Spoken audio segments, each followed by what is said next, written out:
쿠버네티스는 여러 개, 이미 이제 조금 봤잖아, 그죠? 여러 개의 서버를 하나로 이렇게 묶은 거를 우리가 클러스터라고 합니다. 마치 그냥 바깥에서 봤을 때는 서버 한 개처럼, 한 개인 것처럼 작동하는 거죠.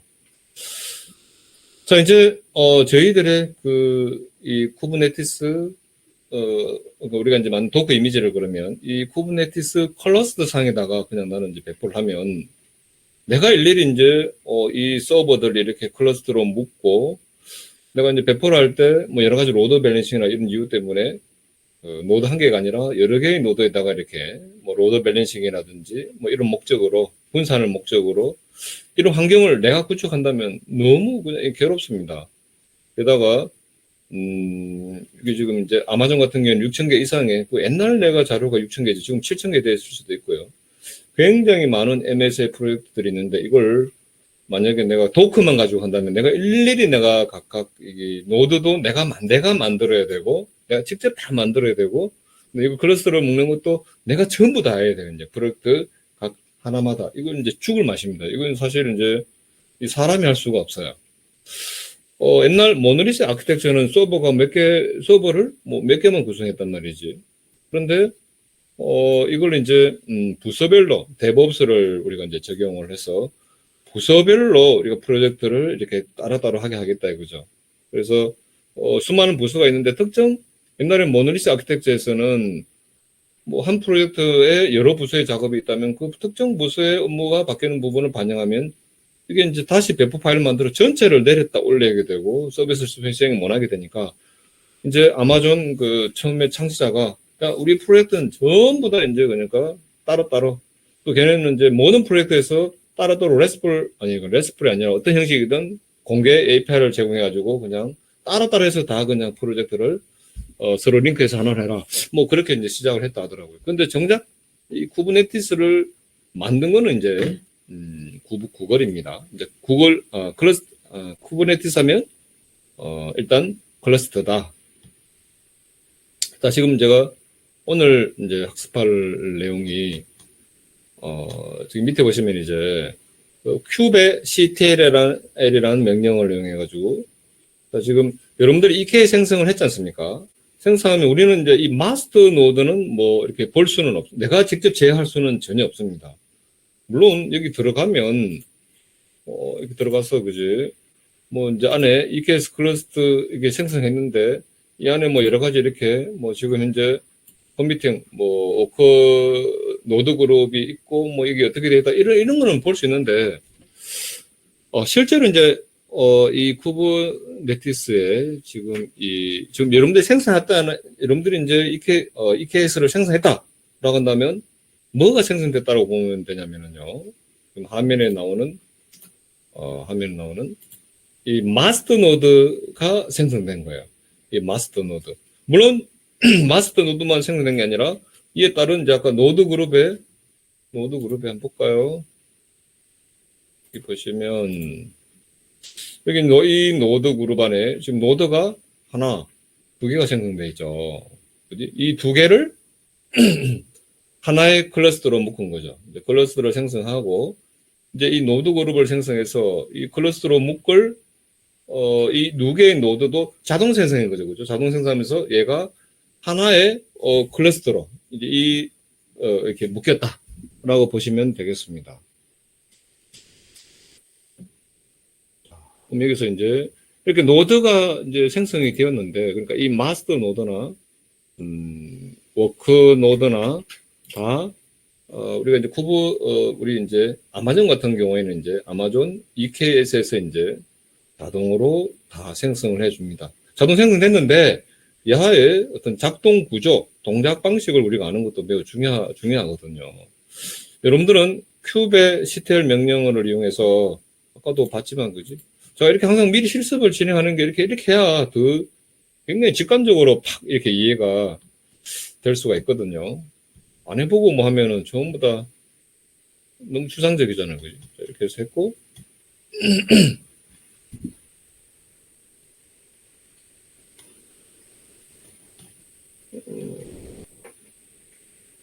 배포하는 게 어디 안 나오지? 자, 이제, 아까 배포는 뭐 명령어를 이렇게 썼죠. 이제 쿠베 stl 뭐 apply 해가지고 -f 그래서 이 쿠버네티스라는 폴더 안에 있는 이 뭐 야물 파일들이 있는데 이 각각이 이제 그러니까 쿠버네티스한테 내리는 그 작업 지시서에 해당하는 매니페스토 파일이다라고 보시면 됩니다. 이렇게 하시면 그냥 한 방에 이걸 어디로 넘겼냐면 자 이렇게 내가 클릭 엔터 이렇게 치시면은 이게 이제 어디로 날아가냐면 구조상 볼까요? 이때 이제 쿠베시텔은 자 이제 이 케이스 안에 마스터 노드가 하나 생성이 되어 있습니다. 여기에 있는 이거는 이제 노드예요. 말 그대로 노드입니다. 이게 뭐 EC2 인스턴스일 확률이 높죠. 이 마스터 노드에 해당하는 이제 EC2 인스턴스다. 얘네들은 그냥 실제는 우리가 파드가 배포되는 워크 노드고. 근데 이제 일단은 내가 원하는 내가 EKS에 내가 이제 그러면 명령을 할 때 그지. 쿠베시텔은 나의 그 클러스 아마존 AWS EKS에 연결하는데 정확하게 얘기하자면 이제 마스터 노드에 있는 API 서버라는 인마한테 이제 실제 1대1로 이렇게 연결이 되는 거예요. 이때 이제 얘하고의 통신 방식은 HTTP 프로토콜에 포스트 방식으로 이렇게 이제 리퀘스트 요청을 보냅니다. 이때 보내는 이 날아가는 정보가 누구다? 나의 이 EKS에게 API 서버에게 그러니까 이제 좀 더 디테일하게 좀 이 전체를 EKS라고 보자면 EKS 생성하면 거의 다 만들어지는 거잖아요, 그죠? 이제 자 그러면 이제 실제 내가 그러면 뭔가 요청할 때는 그 중에서 뭐 어디 그냥 이거 퉁치해가지고 자꾸 이제 쿠버네티스와 통신한다가 아니라 이제 이 마스터 노드에 있는 API 서버에게 이제 요청을 보내는 거예요. 그 요청을 담은 내용은 뭐가 되겠냐면 여기 있는 이 야물 파일들 이 안에 내가 API 서버한테 내가 이제 원하는 작업 지시죠. 이거를 이제 한 방에 이렇게 다 보냈다고 합니다. 그럼 여기 있는 대로 이제 누가 자 API 서버가 받아가지고 이제 이제 요청받은 내용을 이게 이제 일종의 그러니까 우리를 생각하면 이렇게 그냥 데이터베이스다 이렇게 생각하시면 됩니다. 그 어떤 요청 내용을 여기다가 이제 etcd에다가 이렇게 저장하는 거죠. 제가 이제 이번 시간에는 얘네들의 전체 작동 방식과 구조를 제가 알려드리려고 그래요. 다시 조금만 돌아와서 이제 클래스라는 개념을 말씀드렸고 마스터 노드의 이제 그 컨트롤 플레인 제어판이다 이렇게 얘기할 수 있는데 그 제어판에 여기 밑에 보시면은요 이게 마스터 노드는 그냥 EC2 인스턴스 그 자체를 말하죠. 운영 체제 여기에 이제 이노마들이 쭉 있는데 얘네들이 뭐냐면은 컨트롤 플레인이다 뭐 제어판이다 이렇게 얘기하시면 되겠습니다. 모든 것들을 제어하니까. 근데 자 여기 있는 어떤 한계가 하는 것이 아니라 하나 API 서버도 있고 컨트롤 매니저라는 놈도 있고 스케줄러라는 놈도 있고 etcd도 있고 이 얘네들이 다 협업을 해가지고 이제 얘가 요청하는 내용에 대해서 응답을 하게 되거든요. 그럼 이제 마스터 노드는 그냥 EC2 인스턴스 말하는 거고 그러니까 얘네들을 뭐라 그런다? 우리가 컨트롤 플레인이다. 그럼 컨트롤 플레인은 들어보시면 여러분들 이해가 됩니다. 여러분들이 억지로 이해 안 되게 하려고 막 노력 안 하면 자 여기 보시면 이제 etcd 클러스터의 상태를 그러면 이제 저장하고 관리한다. 그러니까 현재 이 EKS 클러스터의 상태 이 상태가 뭐냐면 이 EKS 클러스터 안에 저런 파드가 이렇게 배치가 되고 그지? 또 때로는 이제 이걸 이제 잘못 이렇게 이제 제대로 이제 작동을 안 하면은 제거한다든지 또는 계속해서 이제 또 이제 클라이언트에서 EKS 클라이언트에서 뭔가 이렇게 수정 요청을 하고 또 조회를 한다든지 아무튼 이와 관련된 여러 가지 를 관리하기 위해서 이제 현재 클러스터의 상태도 저장하고 이거 관리하는 역할도 이제 컨트롤 플레인 하는 거죠. 상태를 바꾸면 또 거기에 따라서 또 이렇게 관리 작업을 하게 되고 자 그러려면 이 마스터 노드 안에 etcd 얘는 키와 값으로 어떤 데이터를 저장하는 뭐 이런 가벼운 데이터베이스 형태 데이터베이스다 우리가 알고 있는 오라클 이런 거 말고요. 이거 이제 그러니까 일종의 데이터베이스입니다. 클러스터에 내가 이제 아까 야물 이렇게 이걸 이렇게 이제 보내잖아요. 이걸 보내면 이제 얘네들을 이제 클러스터에 우리가 이제 생성을 해야 되자는 거지. 그러기 위해서 자, 이제 클러스터에 배포된 애플리케이션 실행 정보를 여기다가 이제 etcd에다가 저장을 해 둡니다. 자, 실행 정보를 왜? 아까도 말씀드렸지만 이 케이스는요, 내가 파드를 배포했는데 얘가 그냥 죽어버렸어요. 그럼 새로 또 생성해야 되잖아. 그럼 생성하려면 내가 그 생성하기 위한 정보가 있어야 되죠. 자, 그래서 이제 여기 애플리케이션 정보를 저장하게 됩니다. etcd가. 자, 여기 보게 되는 여기 etcd라고 있죠. 예.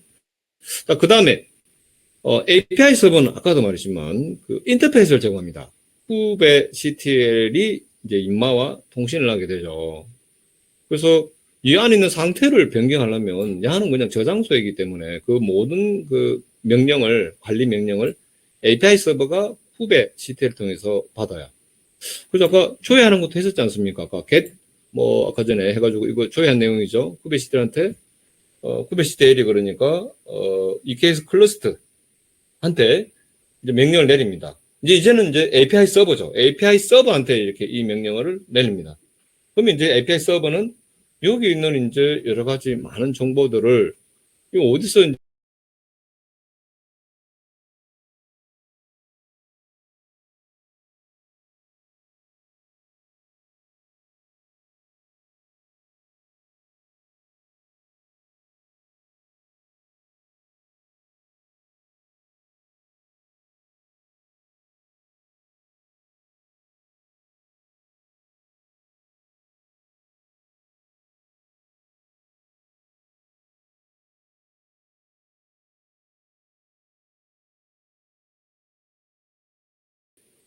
API 인터페이스를 제공합니다.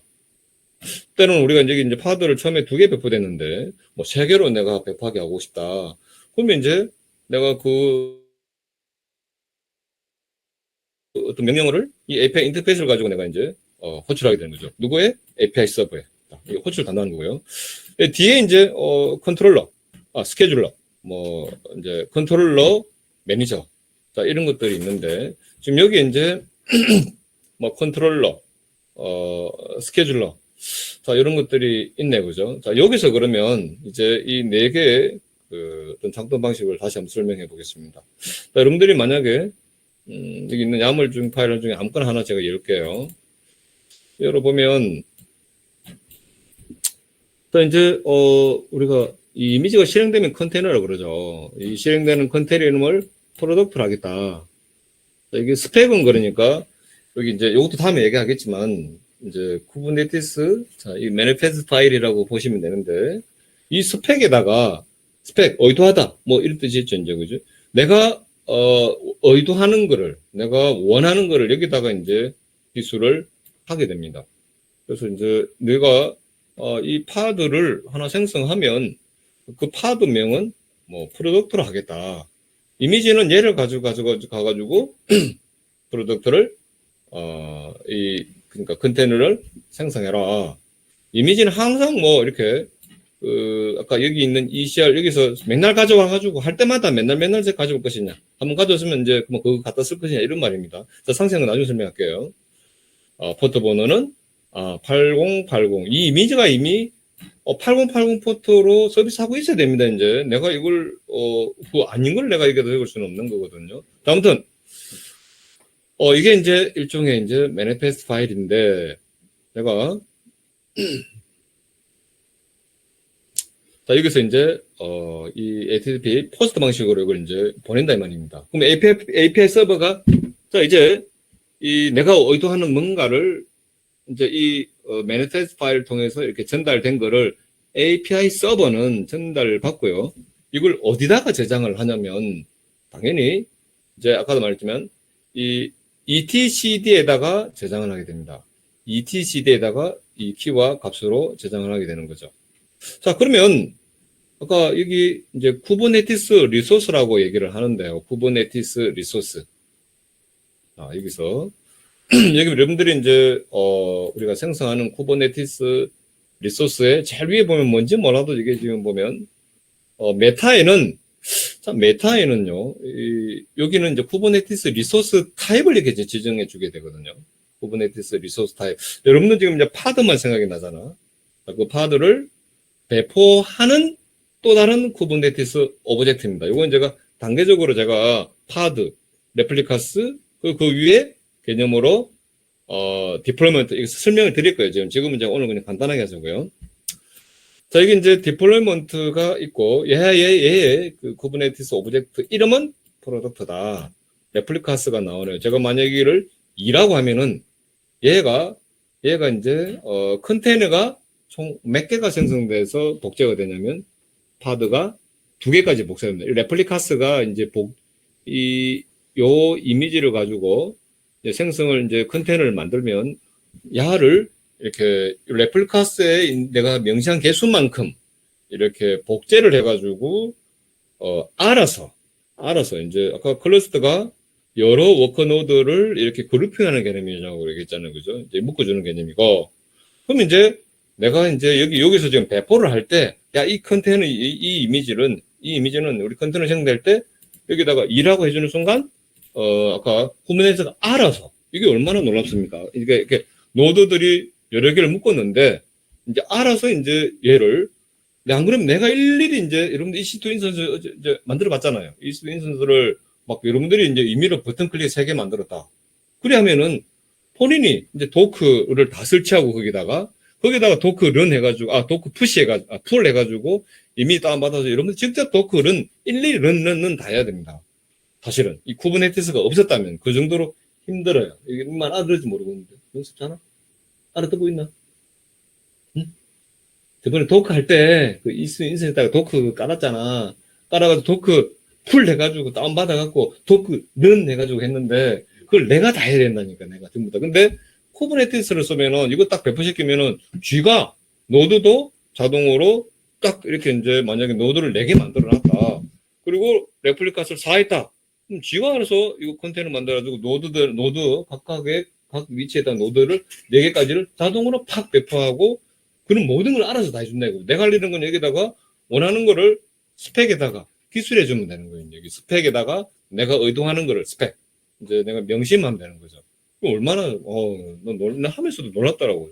매우 저는, 정말 대단하다 싶었죠. 앞으로 이제 여러분들 일하는 환경은 분명히 이렇게 가는데, 지금 수많은 졸업한 학생들이 몰라. 이거는 모른다는 건 매우 무서운 일이에요. 몰라서 지금 그냥 걔네들이 아무 생각이 없는 거지. 기존에 지금 전부 다, 웬만한 지금 학생들은 다 지금 졸업생들 지금 20년, 1년 됐쯤 하고니, 이걸 해야 되겠다는 경각심 가지고 있는 학생들은 지금 최근 몇 기수밖에 없어요. 69기 이후로는 전멸이고, 지금 이제, 진입 3기, 성현이나 뭐 몇 명 될라는 모르겠다. 그리고 이제 여러분들이 이제 아마 이거 지금 내 얘기를 이해하지. 아무리 얘기해도 지금 이 위기를, 이 도전을 생각을 못 해요. 자, 놀랍습니다, 진짜로. 여러분들도 지금 저만큼 그 놀람을 알아야 돼요. 모든 걸 다 내가 다 이해해가지고 학원 졸업하겠다? 물론 그래도 좋지만, 지금 나는 여러분들의 방향성은 다 줄 거란 말이에요. 근데 따로 뭐 여러분들이 안 뒤지고 유튜브 뒤져가지고 그냥 찾아서 할 수 있는 그 어떤 고기 잡는 법을 제가 알려줄 것이지, 그럴 거거든요. 들어봐요. 저처럼 이렇게 놀람을 느꼈으면 좋겠고. 자, 그러면 봐봐. 여기에 보니까 이것들이 다 쿠버네티스 리소스라고 그럽니다. 디플로이먼트가 얘가 배포하는 거예요. 근데 레플리카스라는 또 그 타입이 있거든요. 쿠버네티스 리소스 타입이라 그래요. 쿠버네티스는 수많은 오브젝트를 생성할 수 있는 리소스가 있어요. 여기는 이제 디플로이먼트 리소스. 얘는 프로덕트, 얘는 레플리카스 리소스. 이 복제하는 기능이 있으려면 얘가 있어야 되거든요. 얘는, 그리고 이제 얘가 뭐다? 이제 그 파드에 생성된, 컨테이너가 되는 거죠. 이제 컨테이너가 되는 거. 이렇게 명시를 해놨잖아. 지금 내가 보는 거는 지금 리소스가 총 3개가 되거든. 자, 그럼 어떻게 하느냐? 자, 이게 날아왔어요. API 서버에 이렇게 이제, 약물 파일 형식 왔습니다. 그러면 얘가 이 리소스에 대해서, 그것만 보면 3개는 3개. 그 리소스의 현재 상태를 여기다가 저장합니다. XML 파일 그대로 저장한다. 그 개념이 아니라, 물론 뭐 그건 어떻게 저장하는지 저는 잘 모르겠어요, 사실. XML. 근데 XMR로 그냥 저장해 놓으면 알 수가 없잖아. 이거 키밸류 형태가 아니잖아, 그죠? 그래서 얘가 그 야물 파일을 이제 XML을 파싱해 가지고 키밸류 값을 여기다가 딱 저장해 놓은 거죠. 자 그러면 이제 이 리소스 상태가 처음에 어떻게 저장되냐면은 일단은 얘네들이 다 신규가 되겠죠. 지금 여기 있는 이 리소스가 여기도 3개가 있다 그러는데 이 다 신규입니다. 이제 신규. 리소스는 리소스인데 이제 그러니까 쿠버네티스가 이걸 오브젝트 아직 생성은 안 한 거예요. 자, 그러면 이 리소스의 상태가 여기 저장이 됩니다. 자, 그러면 근데 얘네들이 좀 재미가 있는 게 이제 어떻게 또 얘네들이 그 동작을 하냐면은요. 마치 제가 여기도 적어놨습니다. 지금 내가 말하는 거를 논리적으로 잘 이해합니다. 여러분들 기술은 매우 또 참 이런 점이 좋은 게 내가 논리적으로 해야하면 그거를 잘 논리적으로 이해를 해가지고 뭘 하려 하지 멍 때리고 이런 학생들도 또 있어요. 그런 걸 싫어하는 학생이 있어. 그냥 따라 해가 붙여놓고 그렇게 해봐야 자기가 안 되는데 뭐 그죠? 자 여기 보시면은 제가 옵저버 패턴이라고 제가 적어놨는데 그 잃어버린 다른 노트북인가? 옵저버 패턴이 없나? 없네요. 자 이건 현재 이게 옵저버 패턴으로 작동하는 것 같습니다. 옵저버 뭘 관찰하다. 이거 영어로 스펠링 어떻게 되나? 모르겠다. 옵저버 패턴. OB SER VER 이거 옵저버 관찰하다. 옵저버 패턴인데 이게 뭐냐면 여기 나오는 컨트롤러 매니저스와 스케줄러. 자, 이거는 워커노드에 있는 큐블릿이라는 이제 컴포넌트입니다. 자, 이 마스 노드에는 이 4개의 컴포넌트가 하나가 되어서 컨트롤 플랜이 되고, 워커노드에도, 이제 이 마스 노드가 딱 있으면, 우리는 이거 볼 수도 없어요. 이제 우리가 이 인쇄 접근도 못 합니다. 그런데 얘를 제어할 수는 없어요. 제가 직접적으로. 쿠베이스 때 명령을 쓰면 이렇게 명령을 날리는 것이, 날려서 간접적으로 이제 쓰고, 얘네들은 내가 제어할 수 있는 성질이 아니거든요. 그래서 이게 이 케이스에서는 노출되어 있지도 않아요. 근데 워크노드에도 이제 큐블릿이라는 이제 이런 프로세서가 하나 뜹니다. 자, 이게 하나, 둘, 셋, 넷.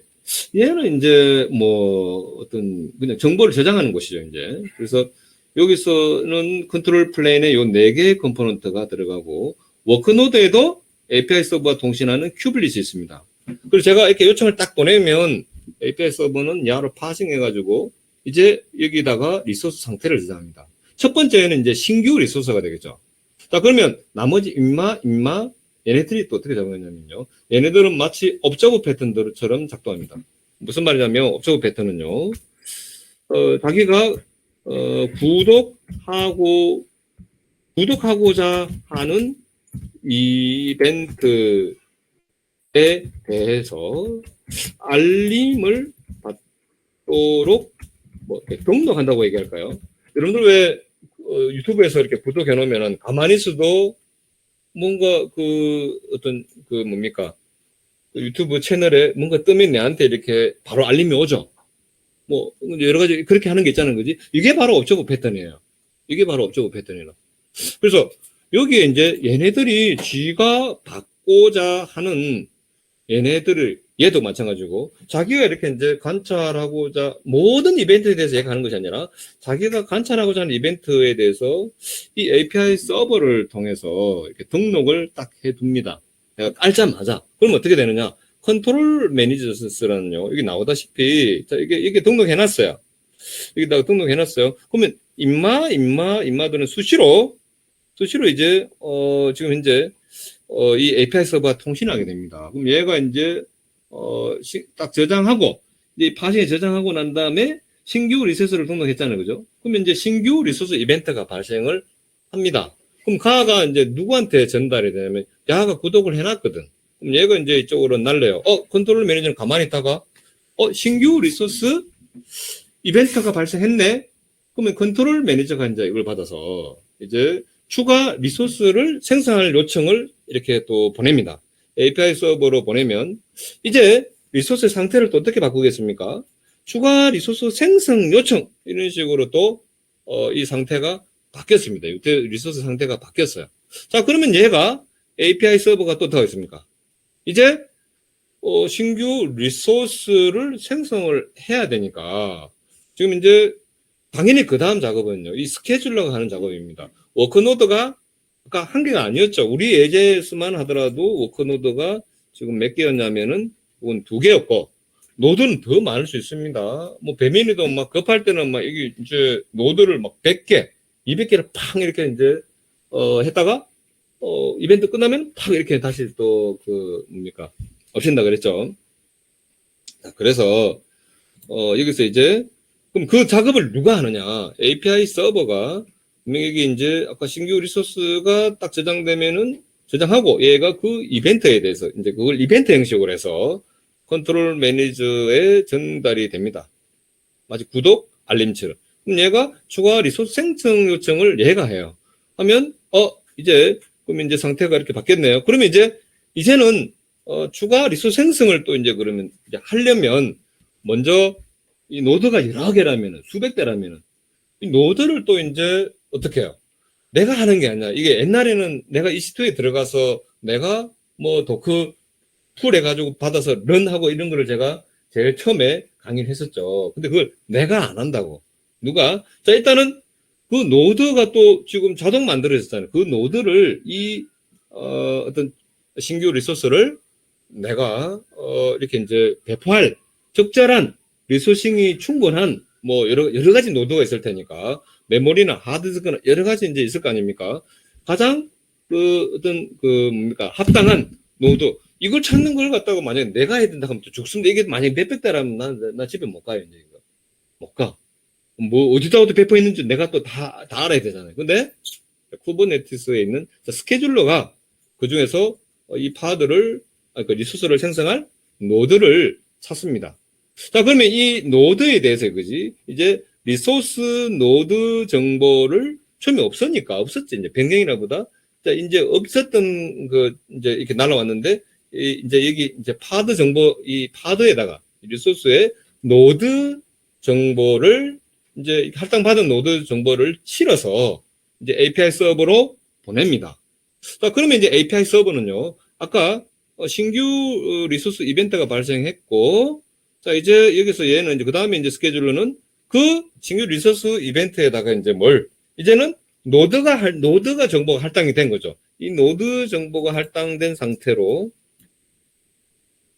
etcd에 이제, 그러면 이제 신규, 아까 그 리소스 상태는 신규에서 추가 리소스 생성 상태, 요청 상태에서 이제 뭐가요? 노드를 갖다가 추가로 할당해야 되는 상태로 바뀔 거잖아요, 이제.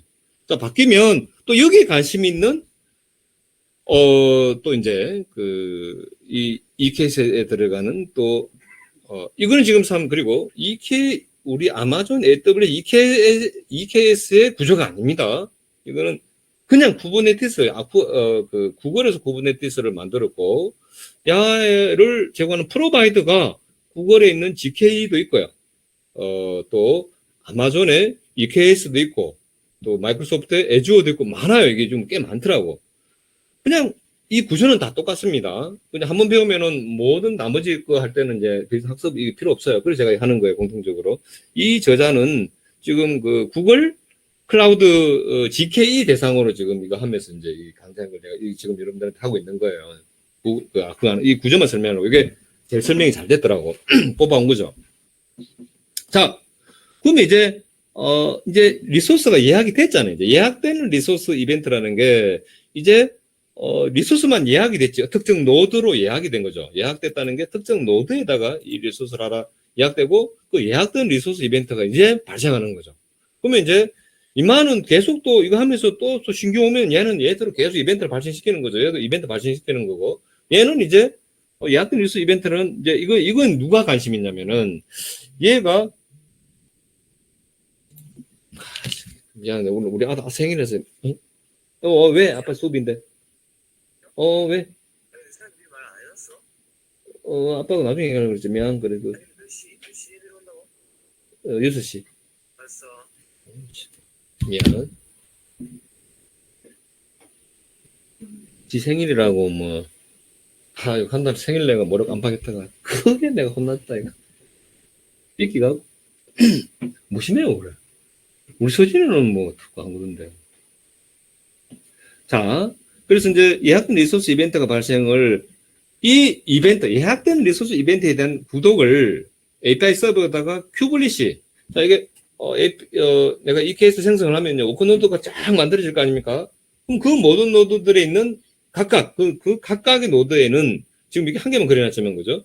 큐블리시라는 또 프로세서가 있다, 이 말입니다. 얘가 이제, 이 API 서버에, 마스터 노드에다가, 뭐, 오픈노드가 한 수백 개 됐든 많았던 간에 각각 전부 다 이제 자기들은 이제 이 API 서버에다가 할당해 놓은 거죠. 그러면, 자, 이제 아까 예약된 리소스 이벤트라고 그랬는데, 얘가, 이 노드가 딱 살펴보니까, 아까 노드가 지한테 할당됐다 이 말입니다. 이제 얘가 지한테 할당한, 예약된 그 리소스 이벤트가 이제 발생하는 거죠. 나머지 큐블릿도 다 볼 수가 있겠지, 물론. 근데 얘가 이제 이 노드가 여기에다가 이제 이렇게 구독 신청해놨기 때문에 이 노드에 대한 정보는 얘가 갖고 있고, 리소스를 보니까 얘가 이제 이렇게 할당받도록, 예약된 리소스를 할당하도록 이렇게 돼 있다 이거지. 그럼 얘가 이벤트를 구독했는 거 알림을 얘한테 주겠죠, 그죠? 딴 워크노드 안 주겠죠. 그럼 얘가 이제, 왔네? 그래서 얘가 받았죠. 그러면, 이 날아온 정보에는 약간 파드 컨테이너 정보 이거 다 있어야 되겠죠. 당연히 요런 정보가 다 있어야 되지 않겠습니까? 그죠? 노드 정보는 이미 이제 자기 찾아왔고. 자, 그러면 얘는 큐블릿이라는 얘는 지금 컨테이너 런타임이 도크만 있는 게 아니라 그랬죠. 도크 외에도 많지만 뭐 거의 도크로 그냥 천하통일 다 됐죠. 큐블릿은 이제 이게 도크라는 이제 컨테이너 런타임 실행 환경에다가 뭐 한다? 야, 이 그 컨테이너를 생성해라. 이렇게 이제 명령을 내립니다. 자, 그러면 이제 여기 이제 작동하는 그 컨테이너가 되겠죠. 우리는 이걸 또 이제 쿠버네티스에서는 이걸 이제 또 컨테이너를 실어내는 파드에 이제 이 컨테이너가 실행이 되겠죠. 그러면 이제 생성이 됐으니까 컨테이너 실행 상태를 이렇게 보내면은 만들어졌으니까 API 서버가 자 이게 이제 예약된 리소스가 이렇게 이벤트로 있었는데 리소스 상태가 예약된 상태에서 다시 어떻게 해요? 이제 정상적으로 잘 작동한 상태로 바뀌겠죠. 그 상태를 누가 큐블릿이 이렇게 이제 보낸다는 얘기입니다. 근데 큐블릿은 또 어떤 기능이 있냐면 얘가 이제 어떤 기능이 있냐면은 얘는 주기적으로 지속적으로 헬스 체크. 그래서 여기 특정한 어떤 뭐랄까 핑 테스트 비슷하게 보내면 되죠. 그럼 얘가 핑 테스트에서 응답이 오면 살아 있는 거잖아요, 그지? 이런 헬스 체크를 계속 합니다. 근데 얘가 이제 뭐 이렇게 좀 오작동을 해요. 그러면 큐블릿 얘가 생각해봐요. 이제 우리가 도크만 쓰면 내가 그거 해서 실행시켰어요. 근데 잘못됐어. 그럼 내가 모니터링 다 해야 돼요. 내가 만약에 도크를 그냥 써서 했다면은 도크만 하더라도 어마어마하게 참 놀라운 기능인데 프로젝터를 쭉 이렇게 그지 나눠가지고 MSL 할 수 있는데 이게 너무 거대해져 버리면 이거 인간이 관리하기에는 거의 불가능합니다. 이걸 어떻게 다 600개, 6000개를 어떻게 모니터링하고 있을 거예요. 근데 이제 쿠버네티스를 쓰면은 이 큐블릿이라는 놈이 이거 사실은 여러분들이 이제 이 클러스터를 저는 옛날에 이제 현업 있을 때 클러스터를 막 진짜 있는 서버 있지 서버 그 장비가 있고 막 그거를 클러스터를 만들고 하여튼 생쇼를 했어요. 그래도 각각 죽는 것에 대해서 모니터링하는 것도 일일이 다 해야 되는 거야. 근데 600개를 어떻게 모니터링해? 그리고 잠시 조금 잘못되면 내렸다 올리면 되거든. 살짝 내렸다 올리면 새로 시작하면 되는데 그걸 개발자가 아니 우리 운영자가 놓쳤다. 또 서버 뻗어버리죠. 근데 쿠버네티스는 너무 놀랍도록 이 큐블릿이라는 놈이 이제 뭐야 이거 하면서 다시 내렸다가 올려요. 그래도 안 된다. 자, 그러면 이제 어떻게 해야 되겠습니까? 이 리소스가 자, 결국은 API 서버에 여기 큐블릿이 얘를 실행하게 되면은 그지? 얘를 실행하게 되면은 인마에 대한 자, 그럼 외부 얘가 만약에 실행이 되면은 내부적으로는 사슬 IP 주소를 가지게 됩니다. 사슬 IP 주소를 가지기 때문에 생성되기 때문에 아니 외부에서 사슬 IP를 어떻게 알고 이게 이 마스터 노드하고 다 분리되어 있거든요. 워크노드 안에 있는 워크노드의 IP 주소도 자 워크노드 IP 주소도 지금 자동 만들어지는 판에 이 안에 그 컨테이너의 IP는 사슬 IP 주소. 워크노드도 사슬 IP 주소인데 얘는 또 이 내부 그 파드용 사슬 IP는 또 별개로 세컨더리로 또 별개로 쓰거든요. 그럼 야의 IP 주소를 어떻게 알고 이제 찾아가겠어요? 그래서 자, 이 인마의 자, IP 주소 같은 경우에 또 이제 이것도 마찬가지로 이제 API 서버에 다 등록이 되어야 됩니다. API 서버에 다 등록이 되어야 이 워크노드 안에 있는 이 파드에 있는 이 IP 주소를 다른 워크노드에서, 그러니까 지금 내가 MSA를 지금 내가 4개 만든다 그랬잖아. 그럼 워크노드도 최소 4개겠죠. 그러면 다른 놈의 MSA에 내가 접근해야 되는데 그 파드의 IP 주소를 내가 얘가 걔를 모르잖아. 바뀌니까. 그래서 이제 이 뭡니까? 그래서 내 실행 상태와 이런 정보를 갖다 여기다 보내는데 만약에 잘못됐다. 여기가 이제 만약에 예를 들어서 이제 뭐 어떤 이 파드가 만드는 상황이 아니다면은 리소스 삭제를 요구해야 되겠죠. 삭제가 되면 어떻게 돼?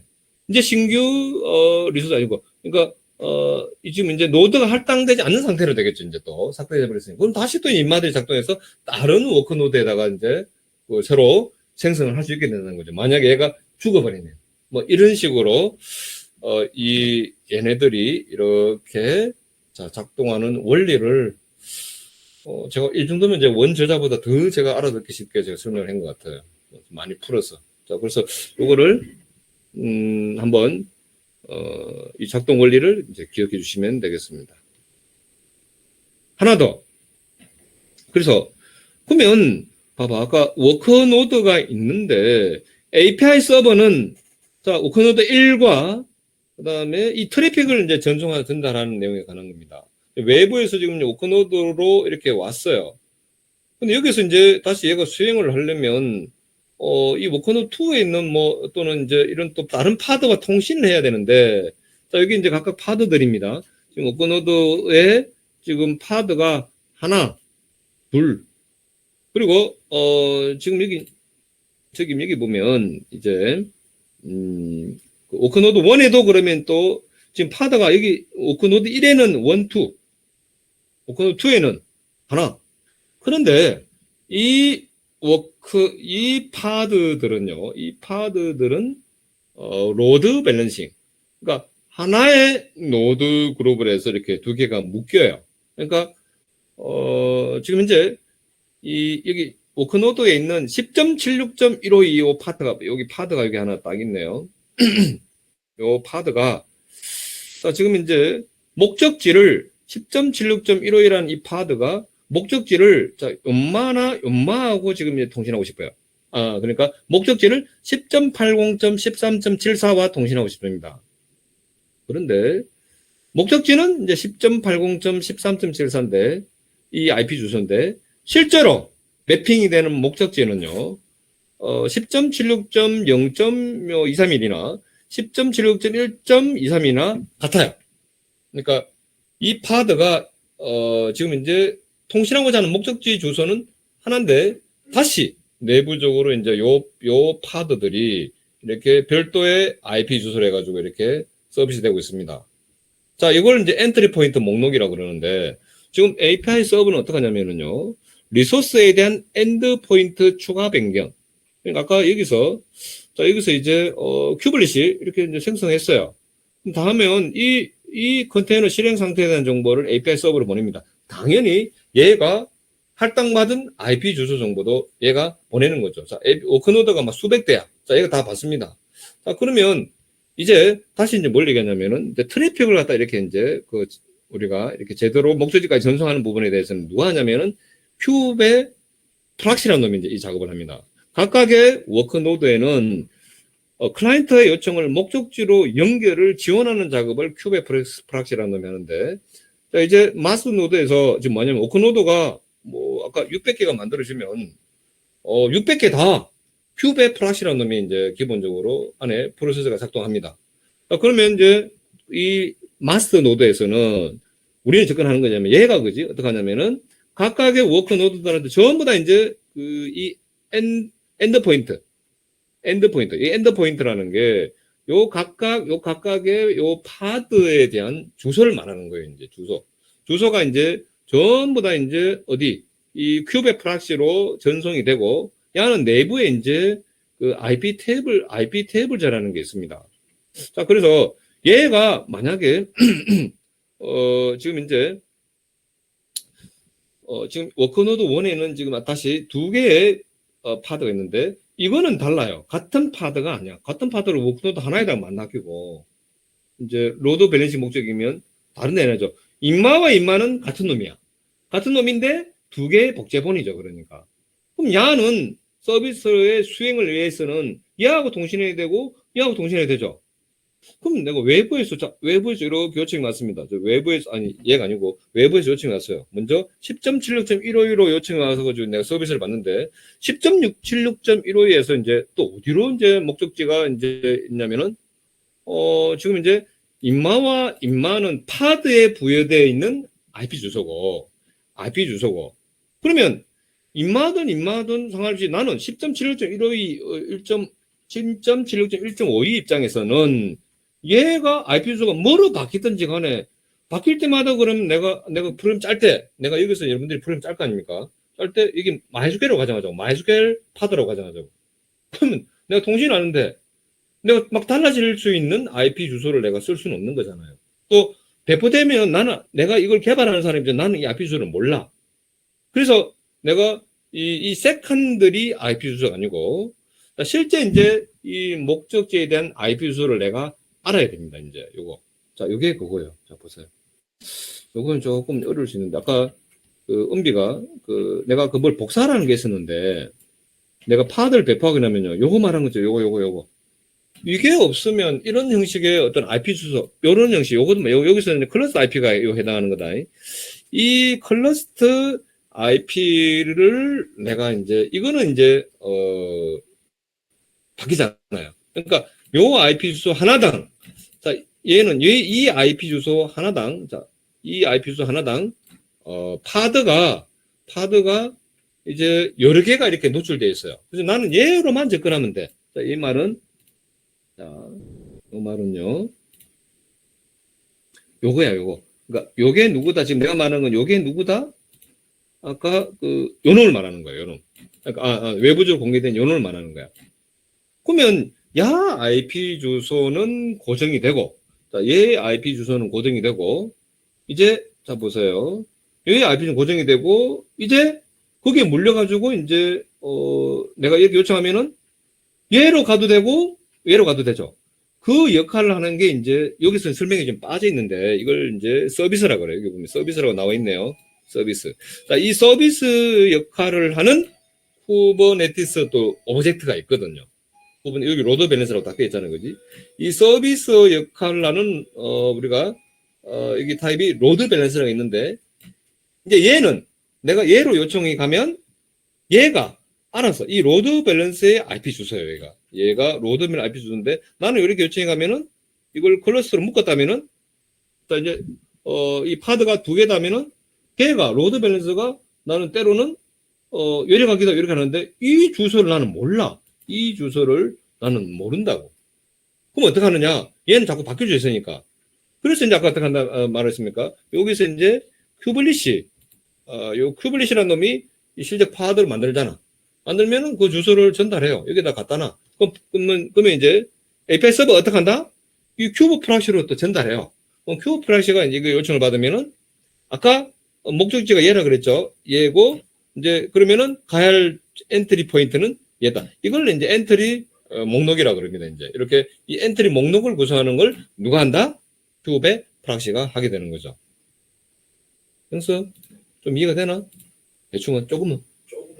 그렇지, 이제, 자, 그러면은 요 구조를 지금 제가 이걸 바로 첫 페이지에서 바로 하면은 아예 감이 안 오거든요. 조금 감이 왔으면 좋겠습니다. 아무튼 이렇게 해서 명령을 어떻게 전달하냐면은 아까 매니페스트 파일을 통해서 전달합니다. 쿠버네티스에게 이제 명령을 내리는 방법인 거죠. 그럼 이제 쿠버네티스가 이제 받아서 이게 이제 쿠버네티스라는 말이다. 이렇게 이제 각각 워크노드에 있는 독한테 명령을 내려서 이제 이 파드를 생성하게 하는 거죠. 아까 말했듯이 여기 이제 이렇게 큐블리시 그러니까 어떻게 한다? 독한테 명령을 내려가지고 여기서 받은 정보가 있겠죠. 그래가지고 이제 도크로 하여금 이 파드를 생성하도록 뭐 이런 식으로 해서 이제 이번 시간은 쿠버네티스의 어떤 작동 원리, 동작 원리를 그리고 클라이언트에서 이렇게 요청이 왔을 때 이걸 어떻게 처리하는가, 동작 원리를 설명을 드렸습니다. 오늘 여기까지 할게. 네. 재밌지? 아, 근데 이걸 좀 여러분들이 잘 알아야 돼요. 이게 지금 원리 자체를. 쌤 플러스